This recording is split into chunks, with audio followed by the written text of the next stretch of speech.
Good afternoon. Just got a couple of brief announcements here. First, you may have seen press reports on this already, but the families of the 3 POWs have received messages from the soldiers, and these were delivered by fax by the International Committee of the Red Cross, and it's up to the families to decide whether to make these messages public. Some have. I've seen reports out of Newsday and also the San Antonio Light reporting on some of these messages. Second, every day we make General Wald briefs on charts, and we've been handing out paper copies of the charts. Now I'm happy to tell you that all these charts are going to be posted on Defense Link, so you can get them off Defense Link, and we won't hand out paper copies anymore. The good thing is that people back in your offices across the river can get them instantly if they need them for graphics purposes from Defense Link. So the Defense Reform Initiative marches on, right beneath your eyes, making your lives better and better every day. Finally, I'd like to welcome 14 educators from the South who are here visiting as guests of the U.S. Army. Welcome to our briefing. And with that, I'm going to turn it over to General Wald, unless you have any particular questions. Just wondering if there's any progress, Ken, on the 300, the additional NAIL 300 aircraft now, or the call-ups? Not to announce beyond yesterday. We have the first tranche of the call-up has taken place, or is taking place, and we're still waiting for clear up the final details on the other aircraft. I see. Have you got other bases other than Hungary all set now, other than? Oh, I think we'll have ample places to base these aircraft, right? Do you expect an announcement this week on the plane? Well, I think I won't make any predictions because so many of my predictions are wrong. So rather than have you correct a story that has a wrong prediction in it, I'll just wait until the decision's made. Chris. Has the President authorized the use of the Apache helicopters? I don't believe they're ready for use yet, but they should be soon. Yes, David. On a different subject, can you tell us what you know about the contacts between the Marines and Eric Harris? I know nothing about that. Okay. Chris. On the remainder of the aircraft, would you expect that to be done in a piecemeal fashion in different chunks, or the remainder of it would be announced at one point?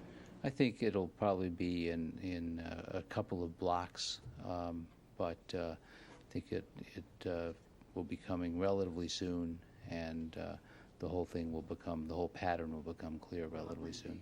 Solely responsible for force protection for the planes on their territory? Will it be solely responsible? Yeah.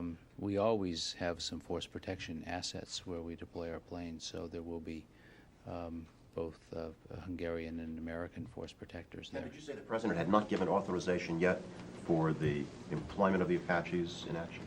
I didn't say that. What I said was they're not quite ready to be employed yet. Is that the same as saying, I don't believe the President has given, I don't believe that's been brought to his attention, but I don't know that for a fact. It'd be more appropriate for the White House to talk about that. Can you fill in some of the blanks on this incident that happened with the missile that NATO has confirmed went astray and hit the residential area, but could you tell us more about whose missile it was? I think NATO has spoken adequately on that, and I have nothing to add. They didn't give any details whatsoever. I think it's what NATO has said is that one bomb went astray, and this will happen sometimes in conflict. And we try very hard. It was from an F-15, yes. F-15. Do you know what kind of bomb? What kind of munition specifically? It was a GBU 10. Was it only one, Ken? Because reporters at the scene indicated that it looked as if there may have been two. My understanding is that it's likely to be one, yes. Ken, one more thing. These tankers are going to be based in Budapest, right? Well, there'll be some there, yes. How about Jazar? Is Jazar going to be used at all?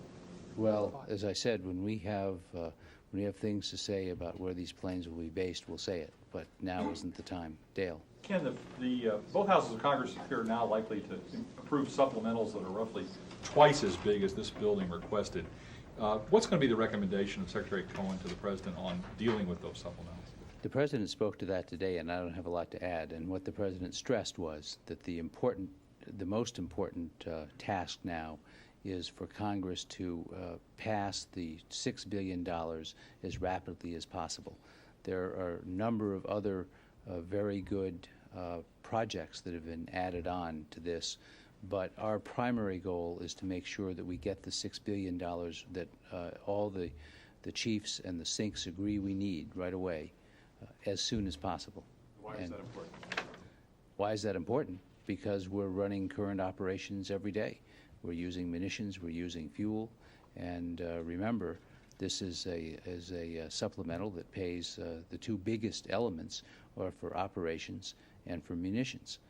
And we want that money. We're already beginning to borrow money from accounts for later in the year, and we don't want to do that. We don't want to strain or rob accounts for training or operations and maintenance or procurement elsewhere in the defense budget. We think that in order to keep our readiness as high as possible, we need this money as soon as possible. Yes, Brian. The congressional proposals would also include the proposed pay raise, instead of doing it in the FY 2000 budget, doing it now. Does the Secretary have a position on that? Would he recommend it be approved, or would he, rather than wait until I stated the general position, which is that we want we need this approved as quickly as possible, and to the extent that this becomes a much larger bill, I think the prospect of rapid approval diminishes. The department in the past, as has the White House said, that if more money is approved by Congress, you want that money funded. Would you prefer it that way now, to have any additional money over what you're asking for fully funded, or are you willing to accept money that's not funded in order to get the money you want? Charlie, what we proposed would be the $6 billion would be fully funded. There are many meritorious projects being added onto this bill by Congress. The question is whether it's appropriate to put them in what we consider to be a rapid action supplemental, or to deal with them in some other way. Yes? At NATO today, they were talking about how Hungary had authorized use of its bases for some additional refueling aircraft. But I thought I'd understood over the weekend that Hungary had agreed to allow strike aircraft to be striking Yugoslavia from its territory. Am I correct? Has that been authorized by Hungary? Well, what I saw announced yesterday by the defense minister was their acceptance of tanker aircraft. As I've said many times, we are working out the basing arrangements for the strike aircraft as well. And when all of that is worked out and we have an announcement to make, we'll make that announcement. Back on the budget matters, Ken, Sure. what is the daily average operational cost for the U.S. military for the airstrikes over Kosovo, and how much money has been taken from which accounts to pay for the war? I don't know the answer to either of those questions. We'll try to get them. Yes, Tom. And apparently the Serbs are recruiting for their army in some of the border towns in Macedonia. There was also apparently a grenade attack on a NATO vehicle. Can you add anything on that?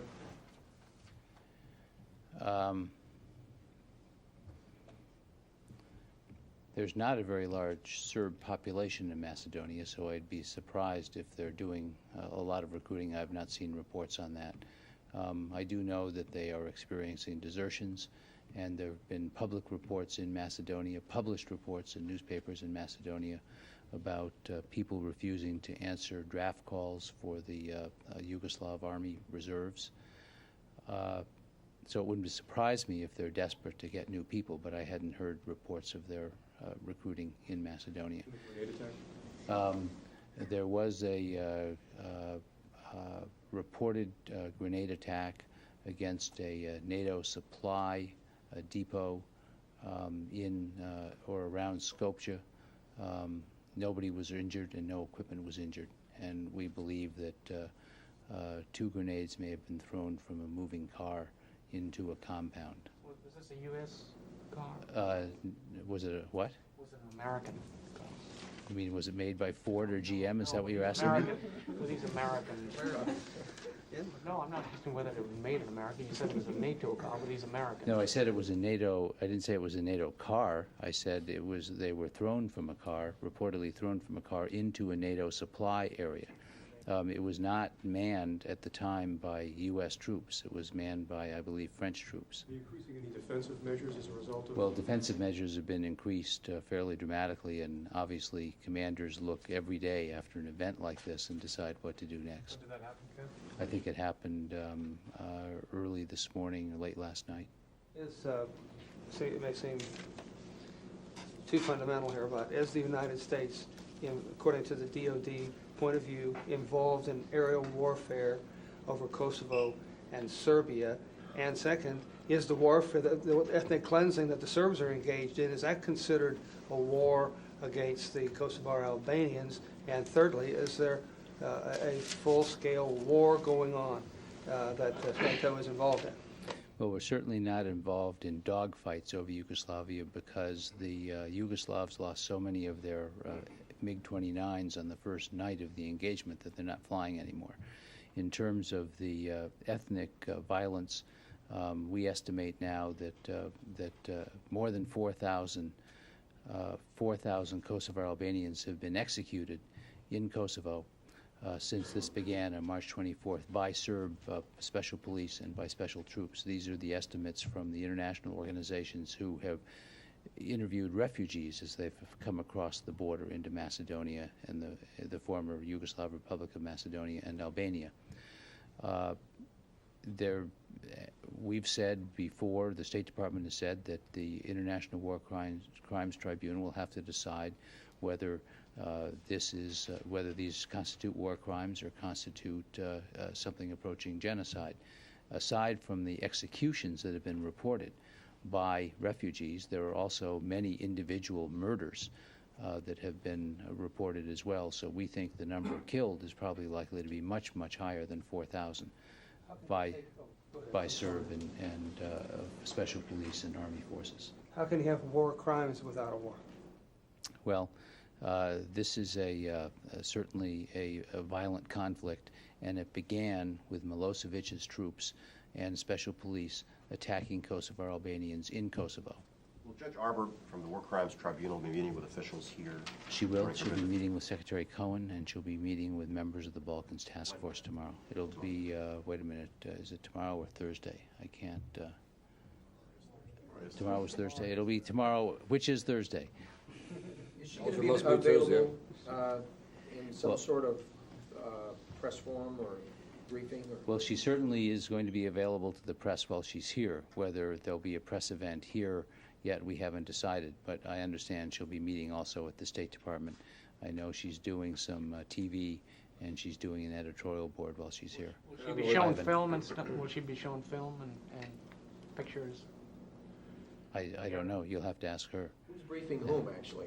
Is she coming here to get briefed on what we know, or is she briefing the Well, I think Pentagon it'll be. she She's knows? obviously an international civil servant, a very important one, and we are working very closely to provide the type of information that she needs in order to do her job. And I think that the conversations will be about.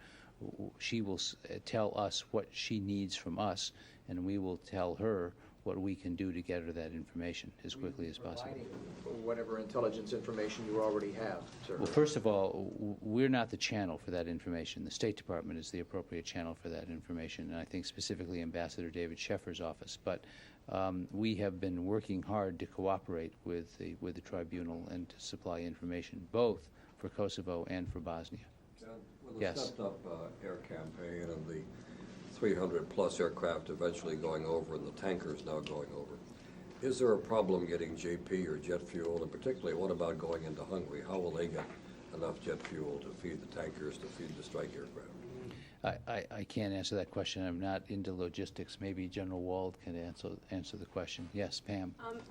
Just a clarification. Colonel Freitag said this weekend that the Apaches are now in the arsenal and Clark can use them at will, but that question confused me. Does the President have to give some more authorization in order for them to use them? Yes, we've always said from the beginning, when we announced the deployment decision on Easter Sunday, when the announcement was made, I pointed out that there's one more step, and that is the President has to authorize the actual employment, the use of these helicopters. I don't anticipate that that will be a problem. I think it'll be done very quickly when General Clark asks for them to be used. I suspect that that approval will be coming soon. Yes, Brian. Ken, can you comment on some reports out of the region today that the Serbs possibly have been using some sort of chemical or blister agent either against refugees or perhaps NATO troops in some of the border regions? Does the Pentagon have any independent information? We have received a report through international officials from a doctor who claims that he treated 5 refugees with blisters on them that they claim came from some exposure to some sort of chemicals launched by the Serbs. We don't have any independent confirmation of that, but a doctor did report to international officials that he treated people he thought had been subjected to an attack from a blister agent. We also have had reports that the Serb troops have used riot control agents, and that is certainly something they've done in the past. It's not surprising that they would be doing it now in certain combat or crowd control situations. But we obviously are not on the ground in Kosovo, and we don't have independent intelligence about these incidents, but we do have reports from refugees that chemical agents have been used. When did this report come from the doctor? It was earlier this week, but I hasten to point out that we have not been able to confirm it independently. We have no reason to doubt it, but we also don't have any confirmation. Is there any plans to try and independently confirm that? I assume that would or could pose a threat to any troops that might in the future operate in Kosovo. Well, of course, we don't have intention to send ground troops into Kosovo now. The Kosovar Liberation Army is now trying to acquire gas masks and other protective equipment that they can use in their operations in Kosovo. Ken, Yes. just another quick question on that GBU-10 that went astray. Any indication at this point of what caused it to go astray? No. Not at all. Well, I mean, I assume that it was something that blocked the laser. It was a laser-guided bomb, and if a cloud or smoke or something got in the way, I assume that's what caused it. Yes. Ken, President Clinton said that there's apparently increasing evidence of cracks within the Milosevic regime. Can you share any of that information with us? Well,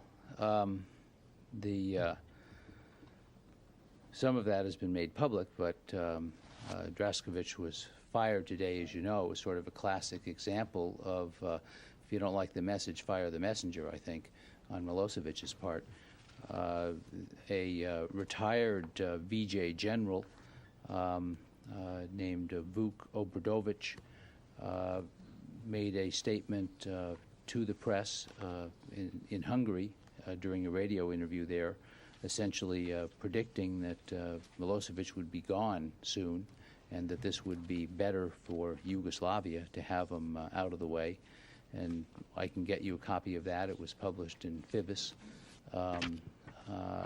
We've also seen reports of comments by a leader of the party led by Milosevic's wife about the possibility of allowing UN forces or international forces into Kosovo as part of a peace arrangement. I think that there are a number of examples like that. It's hard to know what to make out of them. There are comments at this stage, and it's hard to know whether they have a lot of political momentum behind them. But one thing we know, a week ago we weren't hearing comments like this out of Yugoslavia, out of Belgrade, out of leaders, either political leaders or former military leaders. Now we are hearing them. So there clearly has been a change in the dialogue, and there clearly has been an increase in concern about what's happening in Yugoslavia because of the attacks against military installations. Steve. Do we take advantage of those statements and rebroadcast them using Commando Solo or anything like that? Well, that's a good question. As you know, Commando Solo is broadcasting fairly regularly. The interview with Obradovic, the retired general, was in Hungarian. He was speaking in Serbo-Croatian, but it was translated into Hungarian. That's a good question, and I'll take the question to find out exactly how we do use that. What Obradovic said in this radio interview, it was Slobodan Milosevic's political mission has basically ended. When he disappears from the political arena is only a question of time now. Any more questions? Yeah, Tony? Did you get any numbers of precision-guided munitions dropped to date? No, I've referred that to the Joint Staff, and they're looking into it. Thanks. General Wald. Good afternoon. As I said yesterday, the weather's been improving. Last night it was bad up till midnight, and then it started improving over the evening, and in the next few days it looks like it'll be excellent, probably the best string of weather we've had over the last actually 30 days. And you'll probably see an increased ops tempo, not probably, you will, because of that over the next few days. In spite of the weather, 14 targets last night, once again concentrating on not only fielded forces, but as sustainment and resupply, command and control as well, air defense, fielded forces, mobility. You can see that several lines of communication, bridges were struck last night. Some of this petroleum sustainment. Remember, as main petroleum production is out, there is some sustainment that was hit. A radio relay site up north of Belgrade, and then several fielded garrison forces and other forces were struck actually in Kosovo by some of the Kosovo engagement zone aircraft targets of opportunity.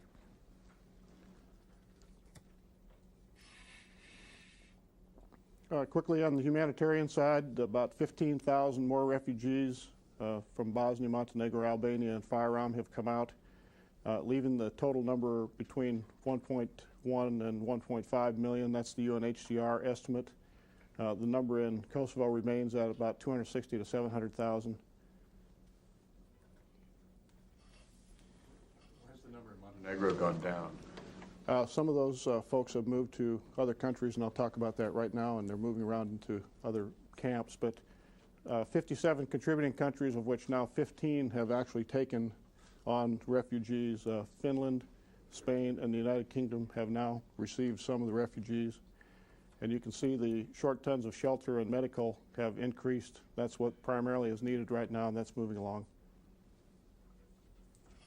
There are actually 18 countries that have taken in refugees now. The camp that we've talked about earlier, they're clearing the site now, putting gravel down, and tomorrow they're estimating they should start building it. On Sunday the 9th is the estimate of when that camp should start opening for the first 2,500 or so folks. The 2,000 tents have arrived today, and as I said, they'll start building the camp tomorrow. Within 10 days, 2,500 folks, and then within another 25 to 30 days after that, 20,000 refugees will have additional shelter near Fear. UNHCR has requested permission to build 3 new camps. They're reviewing that right now. And Brindisi has been approved by the government of Italy as a distribution point, which will cut down the time and distance from Ancona for the ferry-type resupply. On the U.S. side, just for contributions, another 62,000 blankets have been moved into the area, and once again, there are more tents moving into Ancona and more HDRs being produced here in the United States for distribution when the time comes. They are increasing the overall supplies in theater for the event that more refugees do come out, so they're trying to get ahead of that in the event that occurs. General, quick question. I don't generally think of clothing in tons. How many shirts are in a ton or something? I'm glad you asked. I've been trying to get that for about 3 days, so I think I'll have it tomorrow. We're asking the UNHCR, and it's a good question. I think I'll have it tomorrow. We're going to try to have that for all the different food, shelter, etc., so you'll have a better idea how that works. Thank you. Just to show you some of the things that have been struck, this is earlier. This is the command and control bunker actually a residence that was doubling as one of Milosevic's command and control bunkers in Belgrade. You've seen this before. You can see the one side of the building is actually taken out, and from the ground view on television, the front of it was actually destroyed in some way with a lot of debris here, and that right now has not been transmitting. To show you the magnitude of some of the targets, we've talked through this several times, but this is one target. It's the Kachak ammunition plant in Sloboda, Serbia. I'm not sure if it's named after Milosevic or not, but you can see in this one particular area, this is one target, and there are dozens of buildings in here. Large buildings. This is an ammunition production facility, mainly for artillery and weapons, ammunition, that type of thing. That's the pre-strike. And after the post-strike, you can see that most of the large buildings have been destroyed, significant damage and destruction. These are all destroyed. These are all aim points. These are all one target within a target, if you will. So those have to be struck multiple times to take it down. Right now, his ammunition production is down to about 68% destroyed. Sir, do you know when that was hit? That's been hit over several nights. Was the B-2 used at any time on that? The B-2 may have been used. I'm not sure, Tony.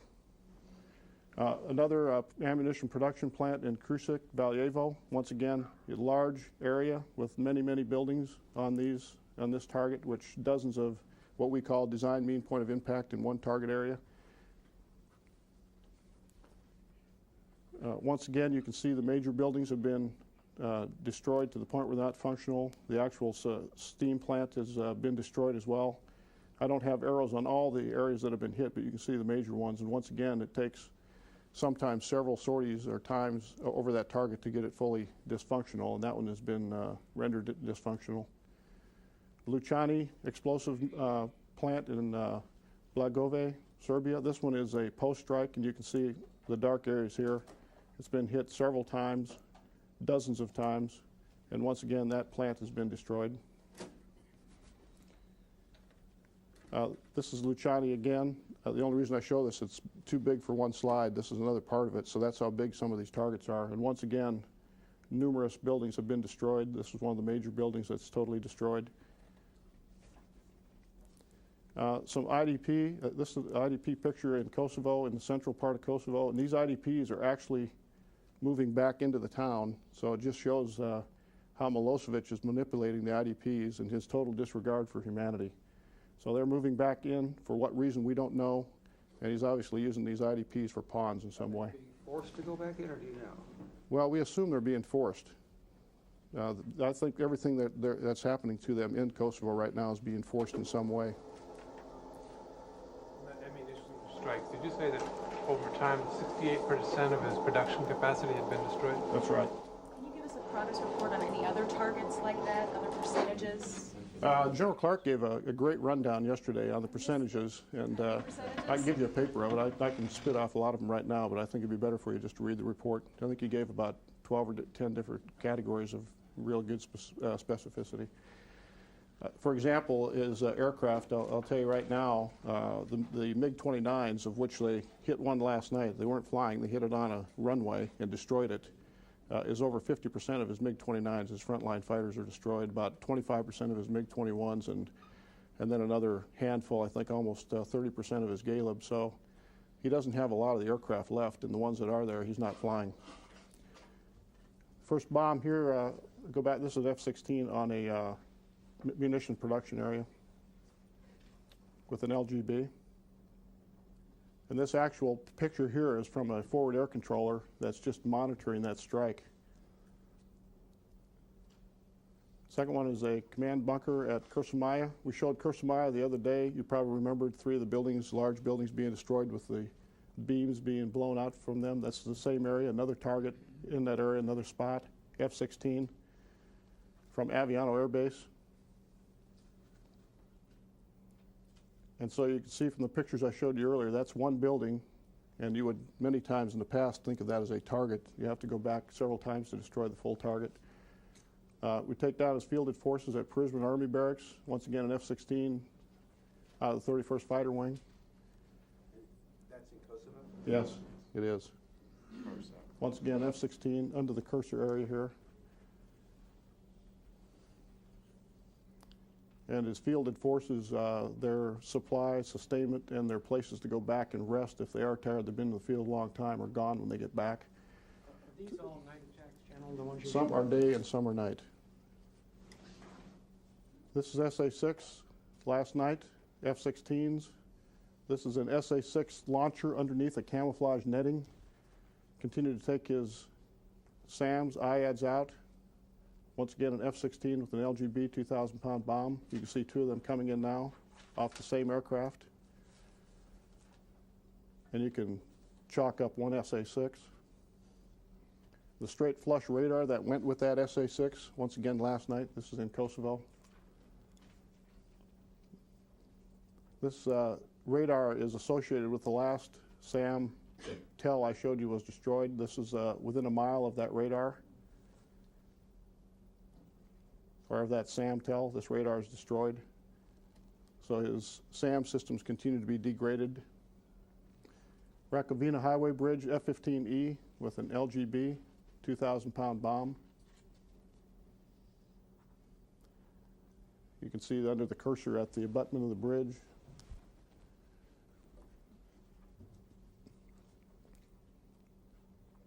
That bridge was taken down. So his ability to sustain his forces in the field is he's being choked off in Kosovo. A TEL is a transporter erector launcher. Could you give us any more details on what happened with the bomb that fell short? Well, Mr. Bacon mentioned that NATO's going to report on that, but I think what he said, from what I understand, is exactly correct. And there's lots of reasons why a bomb could fall short. But Charlie, as you know, I mean, we've said this many times. When we started this, we said there's going to be risk not only to our air crew, but to people on the ground. We understood that. The difference is we're doing everything we can to avoid damage to the people on the ground, whereas Milosevic obviously has no problem with that. One thing I will say that for over 4,000 weapons dropped, we've had 3 incidents, and very unfortunate, but 3 incidents where the bombs have caused some damage that we really didn't want to cause. There have been other cases where bombs haven't hit the target, but they haven't damaged anything. So I think 3 out of 4,000 is admirable. We still don't want that to happen. We're looking for 100%. But there's various things that could happen with a bomb. It could have a bad fin. It could have some disruption of the laser. But generally speaking, it's usually some weather kind of cause that would make that happen. You mentioned the 3. I mean, there was a time when the telephone exchange building was missed. Right. That was a miss rather than a... That was actually caused by, I believe, from what I understand, it could have been air crew or a bomb fin failure, but it wasn't caused by weather. This is the only other one of such an example? The only other one that we've even talked about or know about is the convoy incident that was covered in great detail. That wasn't a bomb going astray. That was those are the only 3 cases of collateral damage that we know of that were reportable. And now the difference is, as soon as we do these, we report it straight up. Well, can we talk about resupply just for a minute? In addition to the JP, also ammunition. Having any trouble with resupply, any trouble running short of anything? And if we're going to move into Hungary with the tankers, how are you going to get JP in there? Well, we don't have any problem with resupply of any sort. We're watching our special weapons, obviously, but from a JP4 standpoint or JP5, on the tankers, the airfield in Hungary, I believe it's called Fughiari, has enough fuel for those type of aircraft. It's an international airport that has large airline type aircraft, so there's plenty there. Now they're working through this as they look at the bed down. That's one of the major concerns, and that's why sometimes it takes a little longer. But from what I understand, for the number of tankers they'll send in there, and that may be around the weekend or so, they have enough fuel for that. Shouldn't be a problem. Plus the other ones, as we mentioned earlier, in the NATO nations all have the NATO pipeline from the Cold War set up, so there's plenty of fuel for them. Operationally, could you talk a little bit about what's the advantage of having tankers in Hungary versus flying from Mildenhall and doing their orbits over the Adriatic? Does it give the fighters more loiter time because they can be topped off quicker? Well, the distance you would go with a tanker, they have to burn fuel themselves. So the less distance they have to go, the more fuel they can provide fighters, which means we can fly more sorties, etc. So closer is better, but once again, it's a lot of factors. It has to do with everybody in NATO is participating in some way, which is good. Hungary's a full member of NATO. It has to do with the type of aircraft, the facility that runway has to support those. But closer is better because you can offload more fuel to the fighters that need it or the other aircraft they're refueling. You said that the Allies weren't having any trouble with fuel because they had the NATO supply line. Right. How about GBUs and precision guided weapons? Do they buy all those weapons from the United States, or people like the Dutch and the British? Do they make their own GBUs? In other words, are they running short of those weapons and all? Are they asking the United States to supply more or asking to buy more? I haven't heard of any shortage of weapons by any country. Some buy U.S. weapons. They make their own in some countries. We do some of the same, but mostly our own. But I haven't heard of any problem from any of the other countries having a shortage of weapons. As a matter of fact, just the contrary. I mean, we're moving more equipment in. We have the weapons we need. We have the fuel we need.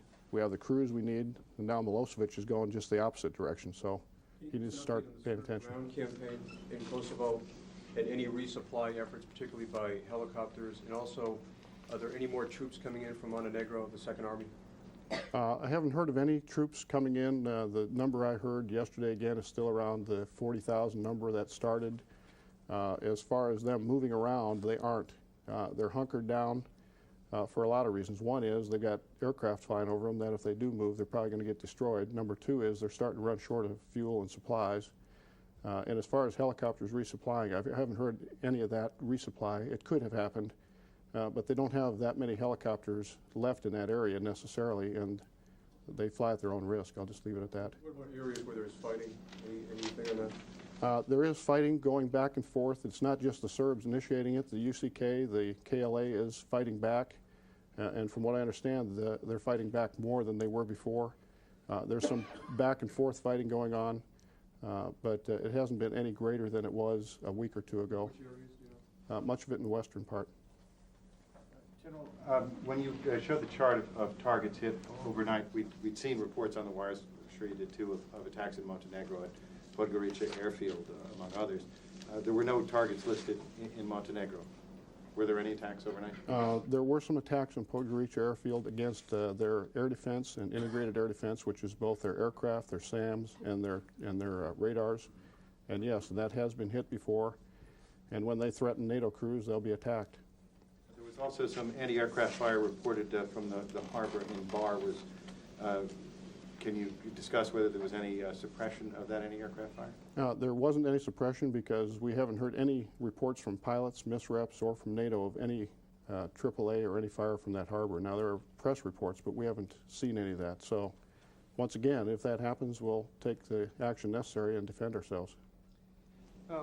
General, my stock question, what are the refugees that have come in the last 24, 48 hours saying about the plight of the refugees that are still internally displaced in Kosovo?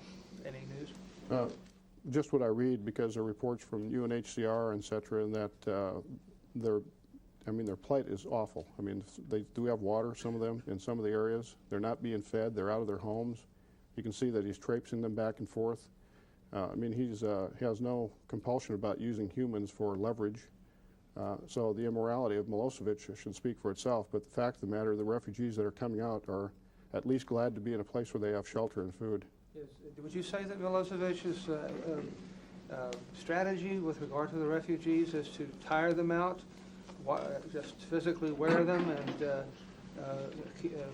I think his strategy is to punish them. I don't think he has a strategy. I wouldn't even give him credit for a strategy. General, are we replacing the Apache that went down, and what is the status of the investigation on that accident? The investigation's ongoing, and what I understand, they've got plenty of assets there, and they haven't requested a replacement. General, we understand that the Air Force may be entertaining a request to send over 10 additional B-52s armed with 500-pound dumb bombs, purpose to take on concentrations of troops in Kosovo. And we've heard in the past that there haven't been many concentrations. Why the thinking to do that, and why use dumb bombs in a sort of a carpet type of bombing, which is not very accurate? Is it to try and get the troops to panic and to leave and disaffect or what have you? Well, first of all, there are B-52s already there, and they all have the capability to do all missions. But as far as any future type of deployments, I'd wait for the Secretary of Defense or the Chairman and the SINC to talk about that, and I haven't heard of any specificity on that, Ivan. The President, about an hour ago in his speech, talked about the ability now for NATO to attack from all altitudes and from all directions. What's the military basis for him being able to say now that NATO aircraft can now attack at all altitudes? Well, first of all, we've always been able to attack at all altitudes and all directions.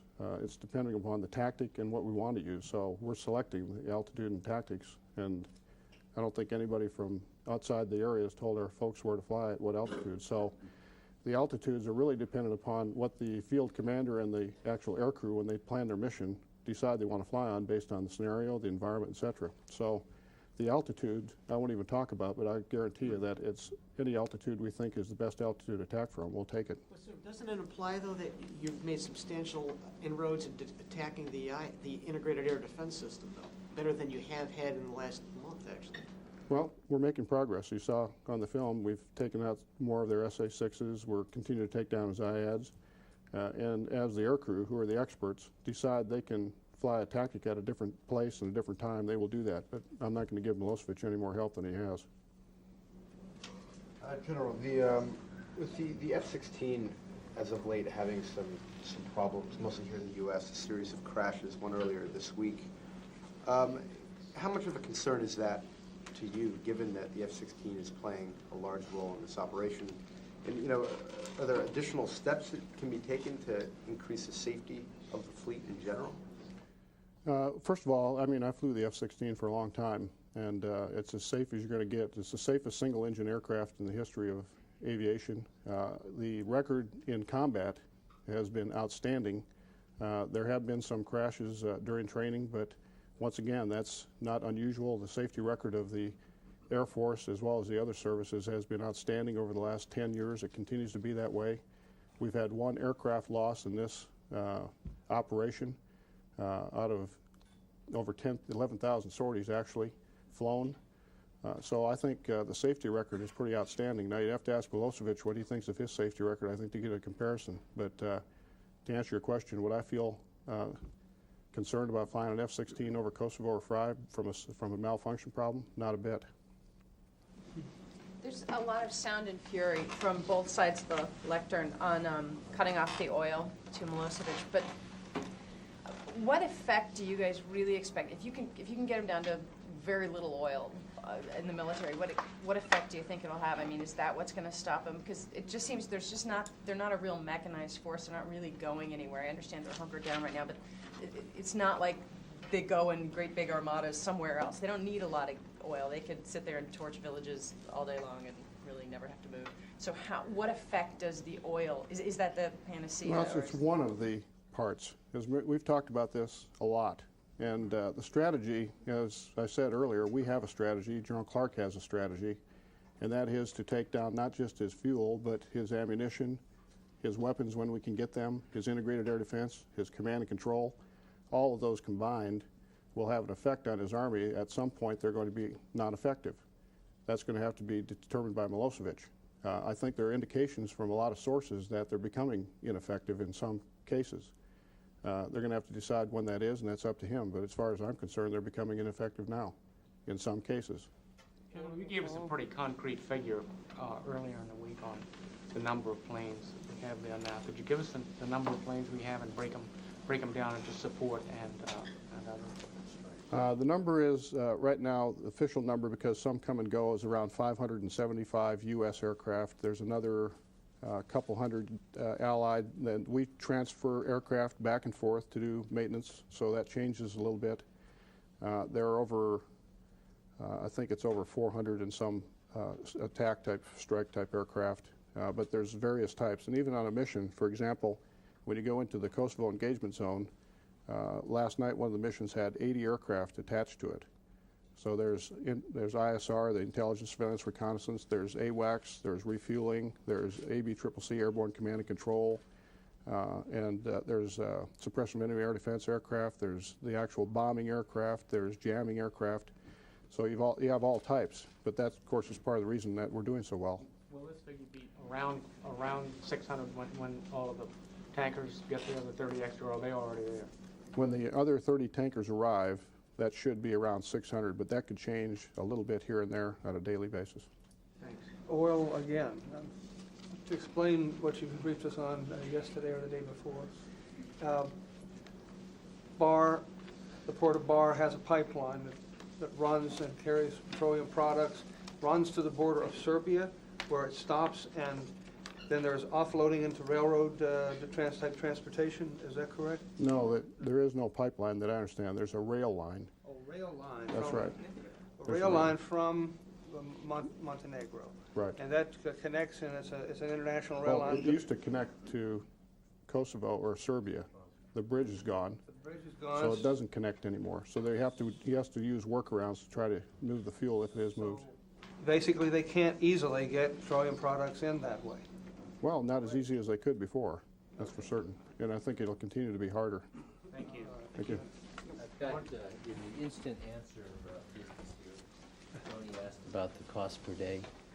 We don't keep figures on cost per day. However, on April 19th, Jack Lew, the director of the Office of Management and Budget, said that the first 26 days of the campaign, the Pentagon had spent $287 million for operations, which translates to about $11 million a day if you do the division, 26 days into 287. And that we had spent $698 million for munitions as of April 19th. And as I recall, 25 squared is 625. So this is approximately $26 million a day for munitions. And you said, Ken, that some money was already being taken from other funds. Do you know where that money has come from, or how much has? I don't have the answer. I can only provide instant answers to half the questions. Ken, is there a search and visit plan put together which is ready for ready to be submitted politically for approval? General Clark talked about that yesterday. The military committee is working on the plan. I don't know whether it's gone to the North Atlantic Council yet, but I can try to find that out. But the idea is to get something through as soon as possible, maybe by the end of the week when the European Union embargo goes into effect. What's the hang-up on that? It involves a number of complex legal issues. I mean, only the press believes that complex problems can be solved instantly. Usually it takes some time to resolve something this complicated. Yes? Off the subject of Kosovo for a second, on U.S.-Taiwan armed purchases, I was wondering if you could tell us what kind of armed purchases have been agreed to, and did you discuss missile defense systems? By common agreement, I can tell you that the sides met yesterday and had a discussion, but we have nothing to announce until or unless proposals are actually sent to Congress. So we can't discuss specific details of this process at this time. That's expected to send one of those notices to Congress? In due time. You talked about the 3 Americans. Have they been seen by a doctor, and if so, have you gotten the results of that examination? They were seen by a doctor yesterday. My understanding is it was not a full-fledged medical examination. No, he didn't go in there with EKG machines and things like that, but he was able to check them out. And I don't know what the results of those checks were. What I've read in the press from the soldiers themselves suggests that they're they report being in pretty good shape. The 2 reports that I've seen from 2 of the soldiers. You're welcome. You mentioned about the 4,000